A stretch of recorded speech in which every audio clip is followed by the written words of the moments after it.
దేవుని కృపావాక్యం వింటున్న మీ అందరికీ ప్రభు పేరట వందనాలు. దేవుడు మిమ్మలను మీ కుటుంబాలను మీరు చేస్తున్న పని అంతటిని దేవుడు దీవించును గాక. ఆమేన్. పరిశుద్ధ బైబిల్లో నుండి మనం ఒక లేఖనాన్ని చదువుకుందాము. నిర్గమకాండము 20వ అధ్యాయము 9వ వచనాన్ని మనము చదువుకుందాం. 6 దినములు నీవు కష్టపడి నీ పని అంతయు చేయవలను.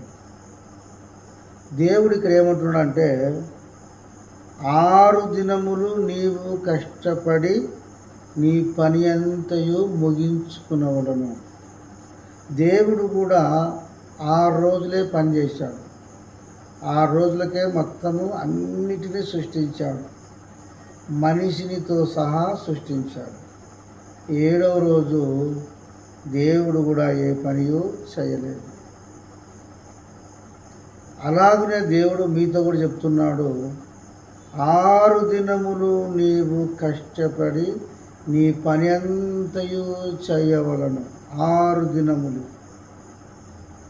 ఆ 6 దినములలో నువ్వు ఇంటికాడ ఉండొద్దు. 6 దినములు నువ్వు కష్టపడు. 6 దినములు ఒకసారి లెక్కేసుకో. సోమవారం, మంగళవారం, బుధవారం, బేస్తవారం, శుక్రవారము, శనివారముతో 6 రోజులు అవుతుంది. అయితే ఆదివారము 7వ రోజు. ఆ రోజు నువ్వు ఏ పని చేయవద్దు. 6 రోజులు నువ్వు ఫుల్గా కష్టం చేయి. 6 రోజులు నువ్వు రెస్ట్ తీసుకోవద్దు. చాలామంది ఏం చేస్తారు తెలుసా? సోమవారమే రెస్ట్ తీసుకుంటారు. ఆదివారము తిని అరగక మళ్ళీ సోమవారం కూడా రెస్ట్ తీసుకుంటారు. తీసుకోవద్దట. సోమవారం వచ్చిందంటే తెల్లారుజామునే లేచి నీ పని కొరకు వెళ్ళాలి. సోమవారంగా ఉండొద్దు.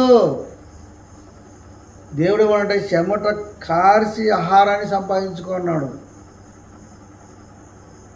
కష్టము చేయాలి. నీ కుటుంబాన్ని పోషించుకోవాలి. నీవు పోషింపబడాలి. ఆర్థికంగా ఎదగాలి. నువ్వు 6 రోజులు పని చేసుకో.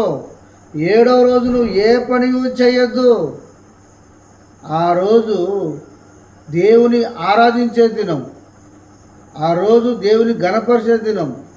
ఆ రోజు నువ్వు దేవుడు మేలు చేసినందుకు దేవునికి కృతజ్ఞతాస్తుతులు చెల్లించే దినం.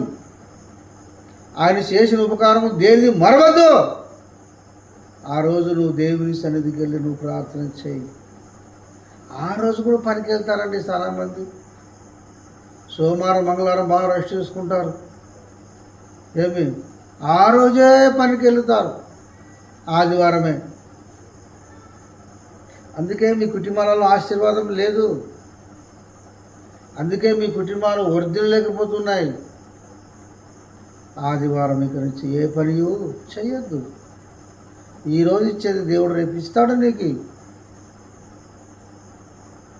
చీకటి ఎంత అవసరమో, రాత్రి పగులు ఎంత అవసరమో, అలాగే ఆదివారం కూడా మనం రెస్ట్ తీసుకోవడానికి అంత అవసరం.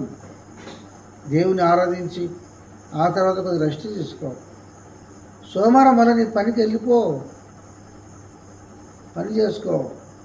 6 రోజులు కష్టం చేయి. కానీ 7వ రోజు నువ్వు ఏ పని చెయ్యొద్దు. ఆ రోజు ఖచ్చితంగా నీవు, నీ కుటుంబస్తులు అందరూ దేవుని సన్నిధికి వెళ్ళండి. వెళ్ళి దేవునికి ప్రార్థించండి.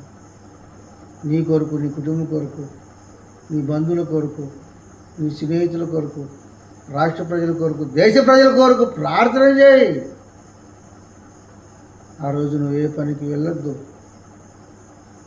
ఒక వాక్యాన్ని ఒకసారి జ్ఞాపకం చేసుకున్నట్టయితే 6 దినములు నీవు కష్టపడి నీ పని అంతయు చేయవలను. ఇక్కడి నుంచి 6 రోజులు పని చేసుకో. 7వ రోజు దేవుని సన్నిధికి మిస్ కాకుండా రా. దేవుడు అప్పుడు నేను బహుగా దీవిస్తాడు.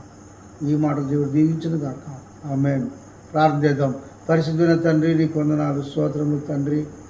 దేవుని యొక్క వాక్యం సెలవేస్తుంది, 6 రోజులు పని చేయము, కష్టపడుము, నీ పని అంతయు ముగించుకునమని సెలవిచ్చావు. ఈ వాక్యం వింటున్న బిడ్డలు 6 రోజులు కష్టపడి వాళ్ళ పని అంతా ముగించుకోండి. 7వ రోజు ఆదివారం దేవుని సన్నిధిలో చక్కగా వర్ధిల్లే భాగ్యం దయచేయమని వర్ధిల్లి దేవుని ఆశీస్సులు పొంది భాగ్యం దయచేయమని యేసు నామములో ప్రార్థిస్తున్నాం తండ్రి. ఆమేన్.